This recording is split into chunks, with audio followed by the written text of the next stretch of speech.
I'm Waverly Evans, and I'm going to be doing my makeup again since it is Monday. It was a new moon last night, actually, so it's a lot colder here in Columbus, at least Columbus, Ohio.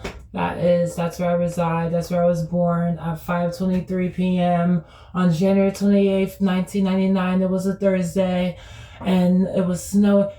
Anyways, I'm not only going to be doing my makeup, but going to describe to you in the best way I can how to find your creative voice. All right, so what I'm going to do is start off with obviously primer. So let me take my glasses off and get this set spray. Still using this almost completely out. Gotta get some more Essence Hydrating Dewy Spray just to liven up my face. It's literally not even dispersing properly. That's how much I use all of my products, I'm telling you. Like, I do not believe in wasting. I am more so of a minimalist type of person. What works for me works, and I continue to use it until I need to replace it. Like, I don't really do a whole lot when it comes to supporting capitalism. Anyways, taking this e.l.f. Skin Woe Glow SPF moisturizer and primer as always onto my hand. Opening up my mirror because I'm an evil queen. Just kidding. She has nothing on Angelina Jolie type shit. Gonna rub this on my face as so.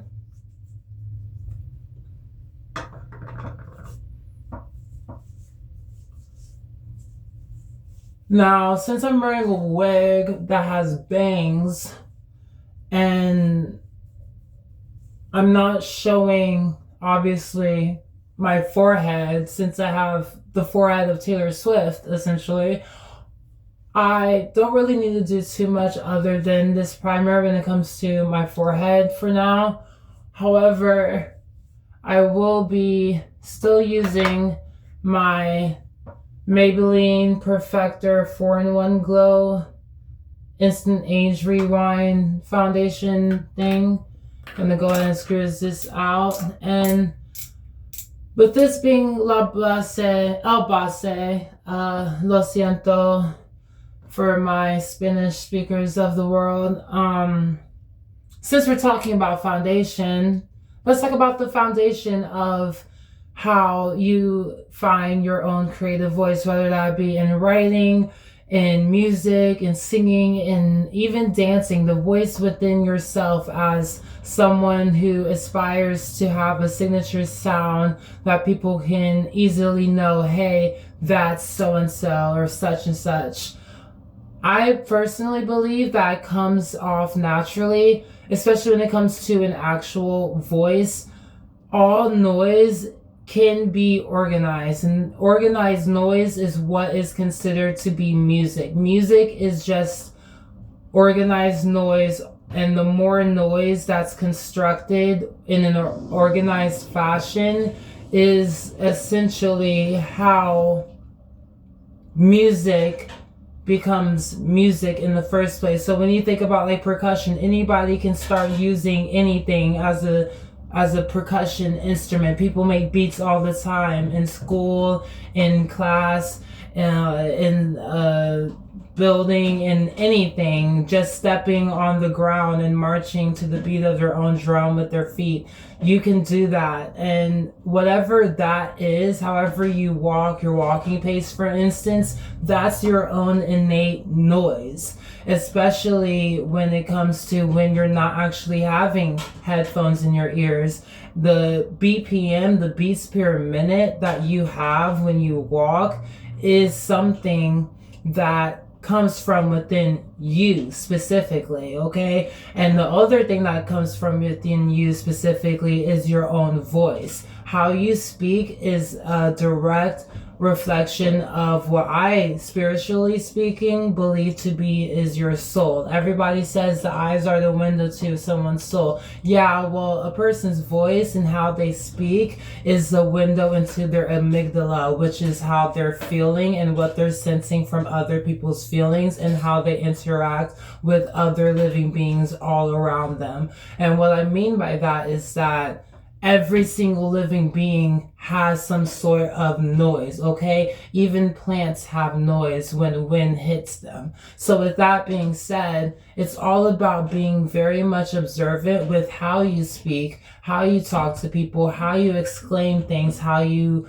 don't say things, the silence that you have in between words, and recognizing that and being locked in to how you do that. Because as I'm talking right now, someone could probably turn this into some sort of trap beat thing, because at this point in my life, with how much I have my own expertise with music theory and studying music in college, I naturally have a sing-talky voice that projects very loudly, especially when I'm actually wanting to say something passionately speaking or actually trying to yell, because I'm just naturally like that at this point. It's second nature for me. If anything, it's first nature. Second nature for me is doing what most people do, which is try to fit into the mold. So with that being said, I can't fit into the mold of just any old foundation. My skin is very particular. Some people liken it to that one artist. What's her name? Oh yeah, Rihanna, apparently. However, I wouldn't trade my skin for the world, and I wouldn't trade any of you for the world, because what makes you you is what makes you beautiful, period. And that's the first thing you have to remind yourself when you're trying to figure out your own creative voice, is letting go of the expectations of other people, especially since psychologically speaking, I'm just taking this beauty blender. I honestly need to clean the bitch out. We ain't doing that today. I'm on limited time again. However, as I was mentioning, you gotta let go of people's expectations of how you should speak, how you should write, yada, yada, yada, and start from the ground up, like foundation. Because with that, you can actually go from what is considered to be nature, not nurture, and use nurture to your advantage, as opposed to it working against your nature, which instantly will, well, maybe not instantly. However, if it's nurture that's your main priority over nature, and it's not working towards your natural instinct of writing, talking, whatever voice you're trying to project in your own artistic medium, letting nurture work against your nature is always going to fall short of not only the expectations that you have for yourself, but also the expectations that people want from you anywho. Because at the end of the day, you can't suffice everybody's expectation. There's just no way. It's not possible. Only you can be you, and only I can be me. I'm not meant to like everyone, and I'm not meant to be liked by everyone. And I am heavily satisfied with that, because for most of my life, especially in recent years, that feeling is very much mutual. The people who may not like me usually know nowadays that I don't like them back. If anything, I probably don't like them first, because that's how assertive my voice is. And it's not even about being assertive versus passive, soft versus loud, whatever the case may be for you specifically. It's all about finding your own natural center. Because a lot of people will ask me sometimes over the years of singing and stuff, Waverly Evans, how can you do the whole Rihanna thing where you sing different types of songs and are able to mimic the original singer so well? My grandfather, my late grandfather, was the first person to point that out to people in my family when we used to sing karaoke in my childhood living room. And it's because I knew where my voice was, where my brain sits at, and I can still use my own mirror neurons in my brain, and where my synesthesia is able to connect with whatever the artist was probably feeling, how they sang these songs, how they mouth the words, the types of feelings that they're trying to get out with each and every part of the lyric and how it's sung in the key that it is. And over time, I have been able to reach a very strong central pitch, tonal center, whatever they call it, okay? I've worked on my pitch a whole lot over the years, but I've always had a really great tonal center because of my synesthesia, because of being able to intrinsically cross senses from music to colors to the environment around me, especially when I'm performing, in order to artistically perform a song, not only giving ode to the original performer if it's a cover, or the ode that I want to the words that I wrote in the first place if it's my own music, but also to fit the vibe where I'm at. That's what makes me a master at what I do, in a sense, because I've worked so hard at honing into my own creative gifts. And that's the second part I really want to talk about too, is know and find and love and hone into your own creative gifts.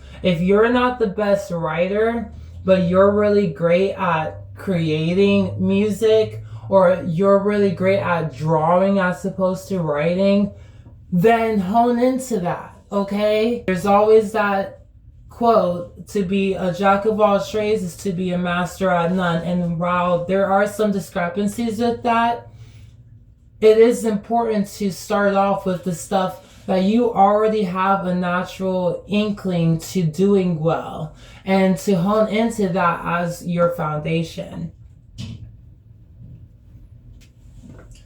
Speaking of foundation, my foundation is pretty well blended now, so I'm just going to move on to my eyeliner. As I mentioned in my last makeup Get Ready With Me Makeup Monday video, I tend to instinctively match my wing to how I feel, and I did just drop a Maleficent-esque cover, rendition of a certain song by a lovely lady named Taylor Swift. And I would say that these wings are definitely going to be on the more intense side. However, I'm thinking that I won't be doing that. I think these are going to be pretty darn delicate.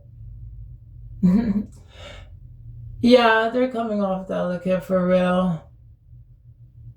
And if they're not really all that sharp to people, you can call it what you want. Anyways, moving on from foundation of your voice, honing into what you instinctively can do in terms of whatever artistic medium that you're going towards. The biggest part, and what I feel like is the most challenging and important part to creating or having your own creative voice, is honing into and integrating the shadow self of who you are. And what I mean by this is exactly what a lot of people talk about when they talk about shadow self, like on threads or whatever.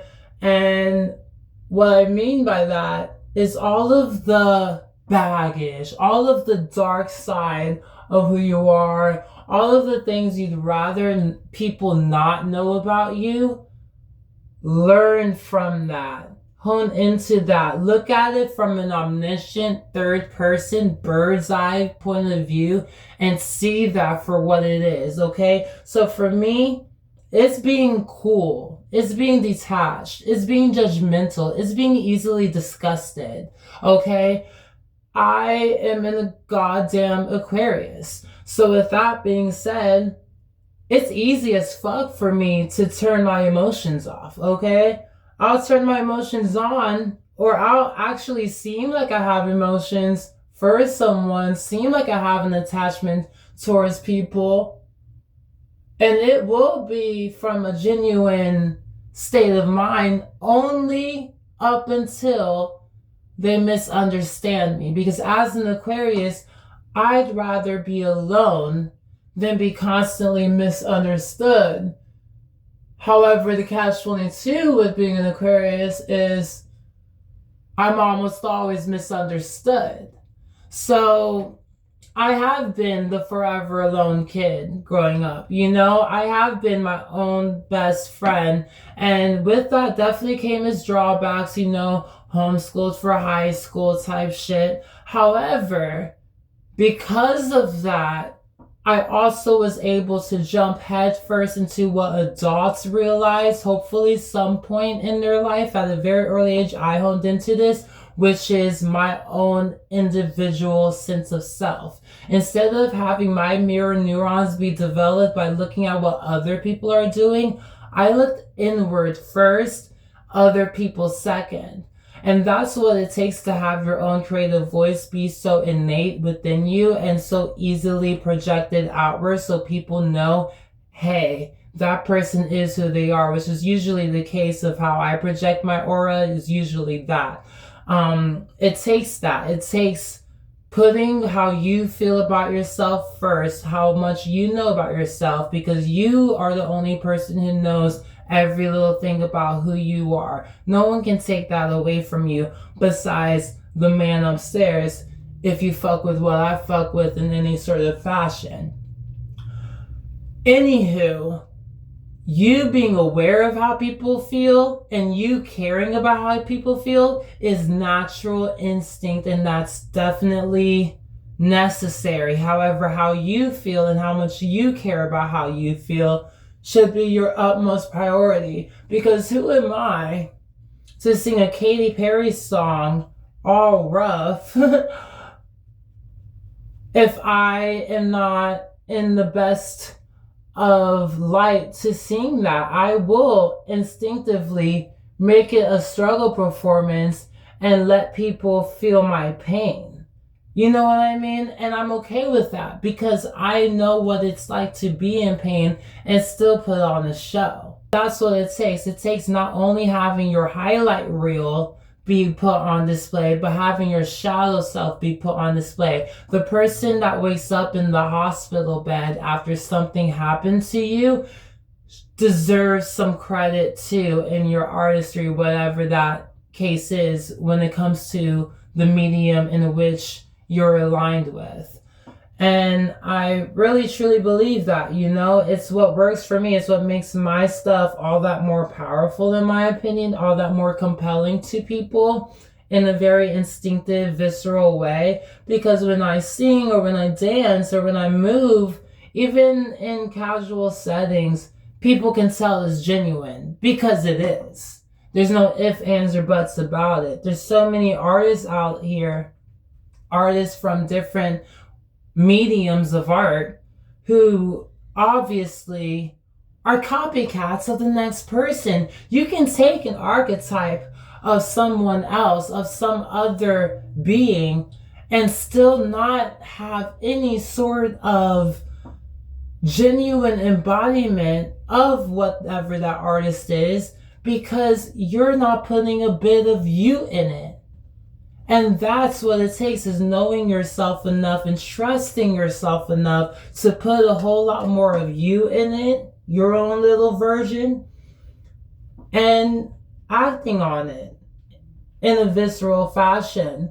And practice makes progress. And with practice in something that you naturally do well and allowing your nurtured practices to fall in line with your nature is what makes things integrative. And that's what it takes. It takes integrating these different qualities of yourself, your shallow self, your highlight reel, how people feel about you versus how you feel about yourself. The more that it's more aligned, the better the case is that you are remarkably consistent.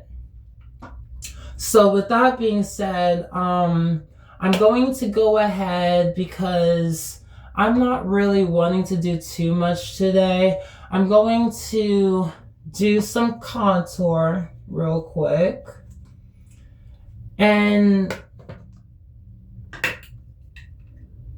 it's going to be on the softer side. This is more so a bronzy type of contour. I really want to keep my skin on a less powdered look. As I mentioned last video, I did this stuff on my face on camera. I do like a dewy finish. And so I'm doing a light amount of contour, actually, more on a neutral, very much close to my skin shade type of contour, because it's Monday and I already said what needed to be said for like months now. Anyways, I am defining my eyeliner real quick right now, and as I do that, I'm going to go ahead and move on to the third thing I wanted to speak about, especially since I talked a good bit about basically fuck everyone else, think about yourself first type shit. And that's not completely true. You are supposed to care about what people think. You are supposed to at the very least be aware of how people think. If you're the type of person like me who very much goes against the grain, at least be aware and use that to your advantage. That's the third thing, okay? Use your environment, use how people are around you. My favorite testimony to that is Taylor Swift. She wasn't born a country singer, okay? She was born a talented writer, a prodigy at writing songs. And she got up and she got her family to move her to Nashville, Tennessee. And yes, she adopted the country aesthetic. She adopted the environment that was around her as she went to school in Nashville, Tennessee. And she utilized that to her advantage to what she was always meant to become, which is Taylor Allison Swift. Whoever you are was already set up to begin with. The assignment was started just like that caterpillar butterfly metaphor that I said in the last video. The assignment was already embedded into you since birth. I truly believe that, and the more that you hone into that, and not only hone into that, however, also match it with your environment, match the energy of your environment and raise it or lower it to however you are specifically, the better of a chance that your creative voice becomes easily received and magnified and has the butterfly effect from the people around you. Because at this point in my life, I can't walk downtown without headphones in my ears. And even with my headphones in my ears, there are people, okay? And it's because I've become local note status. I've had to realize that, especially in the past year or so, people be watching the bitch, okay? People are highly in tune with me. Hi, yes, it's me again walking down the street. And it's because my own creative voice and how I present myself, my energy, my aura has projected a whole lot more than an average everyday person. And it's not to boast, because there's drawbacks to everything. There's a double-edged sword to everyone's life and how they live it. However, if you desire your own creative voice that's tailored to you and only you, it is important to tailor that to the environment that you're in, because your environment in and of itself has that too. It has its own unique identity. It has its own traits. Columbus has its own traits. And I can't just do whatever I do if I were living in New York all my life the way I lived in Columbus for most of my life, if that makes sense. However, I can implement certain changes to manipulate the environment in such a way, kind of maneuver through the world, in my own world, in the world that is Columbus being part of the world, if that any of that makes sense, and put my own little imprint on it.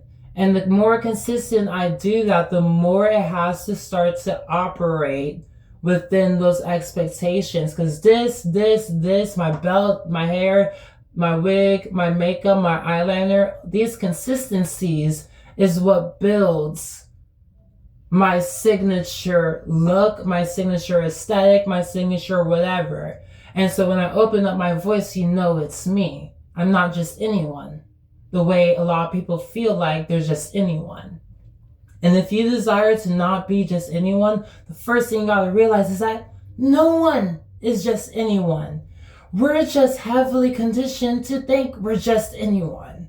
And I think that that's the worst part about society, especially in America, that we're conditioned to feel that way. So I really challenge you to destroy that belief and know that you are somebody. And the second you believe in that is the second that you really walk out of your door every day, regardless of how much money or how much assets or how many people actually know you. You'd be surprised at who actually knows you, who's actually been watching you, who's actually been inspired by you, who actually is taking notes.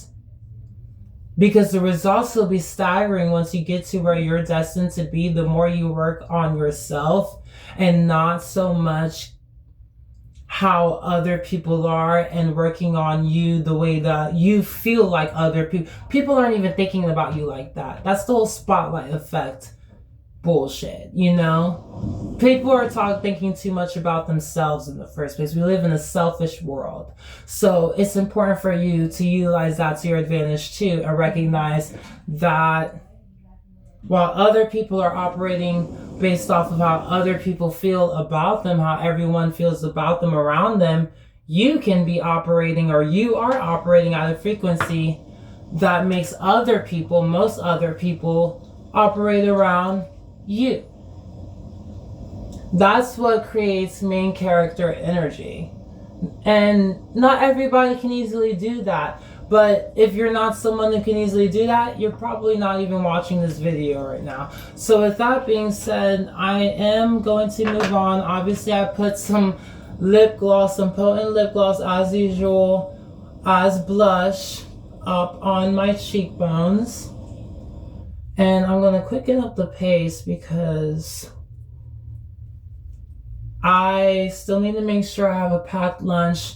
Okay, I am in a camp, okay? Not a concentration camp, despite how things are going on in a different sense that I would rather not talk about on YouTube. I already have plenty of copyright this, copyright that on my videos. However, I am going to go ahead and expeditiously finish up my makeup. And the last thing I'll say too is ground yourself, okay? Ground yourself in the reality around you. Ground yourself in who you are meant to be as a person. Figure out who that person is. And above all, remain having a childlike mindset when it comes to finding your own creative voice, because that's what's going to take you far. Everyone knows, well, not everyone, however, it's a very common rhetoric that children are the best learners, they're the best sponges of knowledge, and it's because their mirror neurons are so insanely activated because they're learning from everything in order to become a person, and they're developing more and more into a full-grown person. And the more you hone into that, the more you practice in that energy, in that spiritual frequency, the better chance you have at succeeding in having your own sense of self. And that's what it takes to have your own creative voice. You have to have your own sense of self. So with that being said, I am going to go ahead and finish up with this Rodan & Fields eyebrow gel, do a lip color, and I'll probably go ahead and show you the final look here in just a second. I'm applying that e.l.f. lip balm moment again on my face, directly on my face, because this is almost gone. Yeah, I use it on my own lips as well. Yeah, I know it's getting mixed with foundation and concealer and all that at the same exact time. Well, guess what? Foundation gets on my lips anyway, so it really doesn't matter to me. Y'all know how I am. Multi-use makeup is what I have, what everyone legitimately has if you have a full-on, full face of makeup routine. I'm going to skip the lining of my lips with an eye pencil or a lip liner situation because I want to give a bit more of a natural vibe, however natural that may be to me. I don't know. I cry my eyes violet, so I have no clue what natural looks like, honestly, when it comes to my aesthetic. But this is it. This is essentially the makeup. Gonna brush this wiggity wig out. Alright, I look great. Thank you so much for watching, and I hope that this video helped you out, made you think about certain things when it comes to figuring out and honing into your creative voice. P.S. The best thing you can always do is use those mirror neurons to the best of your ability, especially if you're the type of person who really feels like they're not all that special. You are special, and whatever you've been reflecting back in your life when it comes to how you maneuver through the world based off of other people is part of that as well. There's a lot of things that make other people, especially my family, them, that is a part of who I am. Even people who have been since deceased in my family, friends that have been since deceased in reality, in this life form, I should say. Because at the end of the day, integrating that too is what makes you you as well. It makes you that much more complex and special of a person when it comes to that being congruent with how people see who you are. And that's that catch-22. That's the positive catch-22 to finding your own creative voice. With that being said, I'll catch you in another video in some sort of other type of way, probably besides just sitting and doing my makeup. Hopefully you catch me. Anyways, thank you so much for watching. Yeah, that's it. Bye.